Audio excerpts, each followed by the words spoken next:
అందరికీ నమస్కారం. నేను మీ బంగారభవన్ బిఎస్ఎస్ అధ్యక్షుడిని.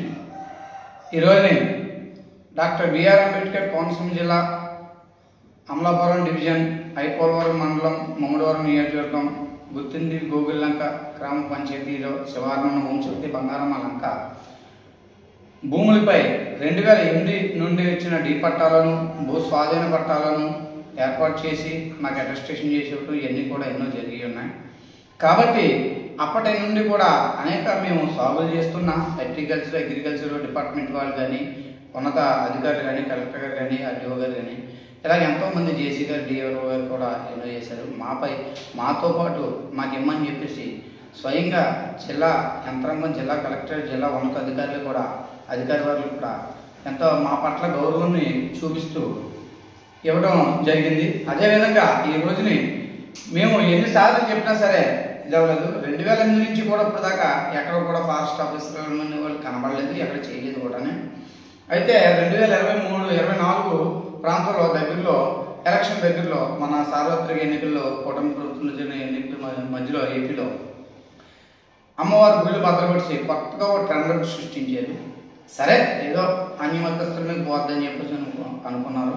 కానీ ఇప్పుడు తగుదనమ్మ అంటే అని చెప్పేసి 19 ఏళ్ల తర్వాత ఫారెస్ట్ అనే ఒక యంత్రాంగం వచ్చింది. కాబట్టి మీ అందరికీ ఉన్నత అధికారులు కాబట్టి అందరికీ చెప్తున్నా, నాపై ప్రకారాలు పెట్టుకోవచ్చు. భూ పోరాటాలు అనేది ఇది అవుతుంది. మీకు ఒకటే చెప్తున్నా, పోరాటం నాకు కొత్త కాదు. కాబట్టి ఆ రోజు మిమ్మల్ని ఫారెస్ట్ అధికారులు మేము తీసుకెళ్ళి పట్టుకుని ఉంటే ఆఫ్ చేసినప్పుడు మీకు ఒక సెక్యూరిటీ ఇచ్చారు. ఆ సెక్యూరిటీ కూడా తెలుసు. మా ఆంధ్ర నుంచి రైతుల దగ్గర మిమ్మల్ని పట్టుకుంటే జామీన్ ఇచ్చి తీసుకెళ్లాల్సిన పరిస్థితి కూడా ఉంది. అది కూడా తెలుసుకోండి.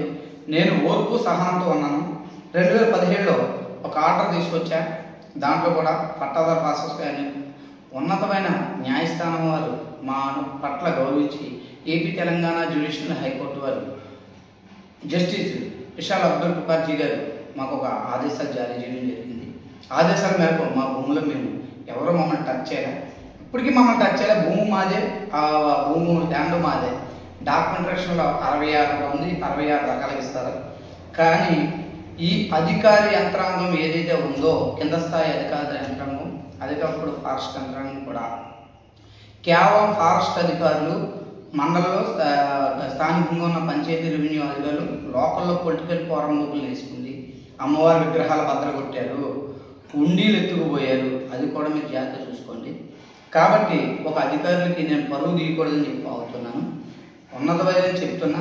వీటిపై అనేక ఎండార్స్మెంట్స్ మీరు ఇచ్చినవి ఉన్నాయి. ఇక్కడ ముఖ్యంగా అటవీ ప్రాంతం లేదని ఇది ఇచ్చింది కూడా మా దగ్గర ఉంది, అమలాపురం డివిజన్ వారి దగ్గర నుంచి కూడా. కాబట్టి మీరందరూ అర్థం చేసుకోవాల్సిన విషయం ఏంటంటే, ఉన్నతమైన న్యాయస్థానం మేము దేవాలయంగా భావిస్తున్నాం. న్యాయమూర్తుల్ని అక్కడ మాకు ఈ ఉన్నతమైన జ్యుడిషియల్లో ఉన్న న్యాయమూర్తులు అవ్వచ్చు, అదేవిధంగా జిల్లా న్యాయమూర్తులు అవ్వచ్చు, స్టేటు న్యాయమూర్తులు అవ్వచ్చు, హైకోర్టు న్యాయమూర్తులు అందరినీ కూడా ఒక ఆర్డర్ వస్తే అది ఒక ప్రసాదంగా మేము స్వీకరించి దాన్ని మేము భావించి గౌరవించడం తగ్గుతున్నాం. కాబట్టి మా భూముల్లోకి మిమ్మల్ని రావద్దని చెప్పేసి నాట్ ఇంటర్ఫేర్ ఆర్డర్ కూడా ఇచ్చారు.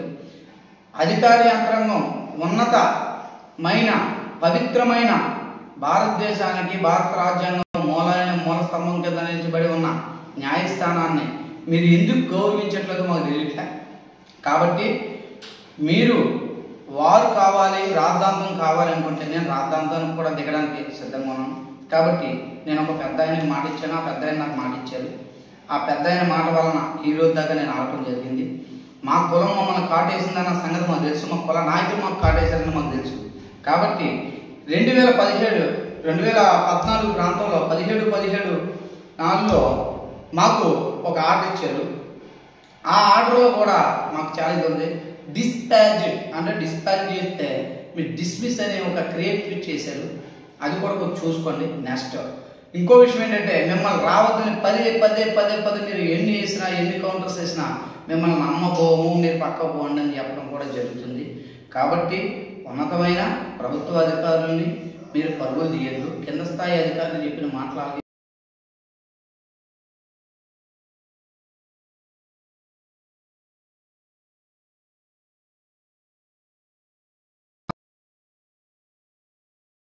కంపెనీ అనేది ఒకటి ఉంది, జిఎఫ్సిస్ కంపెనీ అని ఒకటి ఉంది. ఇవన్నీ మడా ఫారెస్ట్ ఈ భూముల్ని నిరప్పనంగా అంటగట్టారు.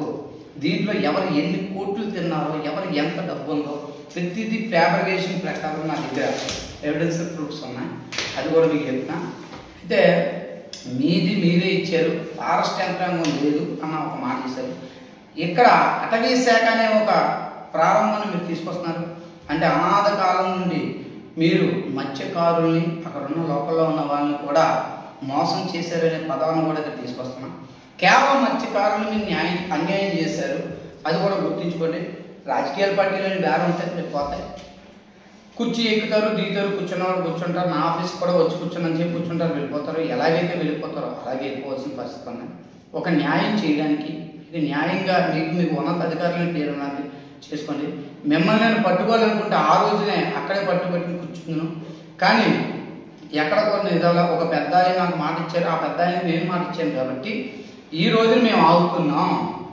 లేకపోతే మీరు మాకు పట్టుకోవడానికి కూడా మీకు సరిపోరని చెప్పేసి ఉన్నతమైన అధికారులు జాబులు పోతాయి కాబట్టి నేను చూస్తూ వదిలేస్తున్నాను. ఈ జాబుల గురించి కూడా నాకు ప్రభుత్వ అధికారులు అంటే గౌరవం.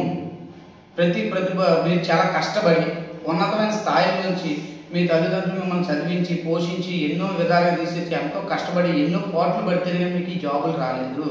మీరు చేసిన ప్రతి తప్పులు నా మీద కక్షలతోటి కొంత మీరు నేను బద్ధశత్రులు కాదు, ఏమైనా బంధువర్గాలు కాదు.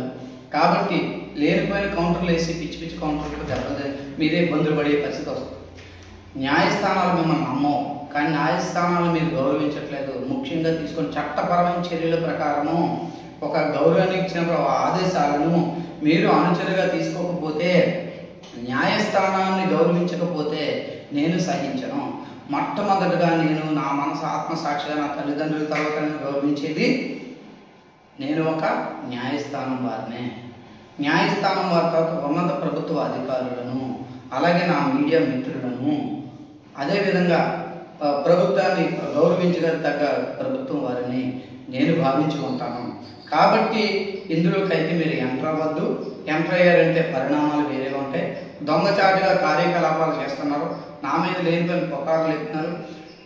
ఏదో బయటికి వెళ్ళి చీప్ లిక్కర్ 90 వేసుకుని స్థానికంగా పొలిటీషియన్ దగ్గరికి వెళ్ళి ఏవో వాగుతూ ఉంటారు. ఆ పొలిటీషియన్ దగ్గరికి వెళ్ళే వాళ్ళు కూడా ఈ 90 గంటలు మాట్లాడించి కూడా ఇబ్బంది పడద్దని చెప్పి నేను చెప్తున్నాను. ఇలా ఊళ్ళో పెద్ద వత్తాదుల కింద భుజాలు తడుకుంటున్నారు, అది కూడా కరెక్ట్ కాదు. నేను ఇదే సమస్యలో వెళ్తే నేను జనాలు రోడ్డు మీద తీసుకురాలా, ధర్నాలు చేయలేదు ఇప్పుడు దాకా కూడా.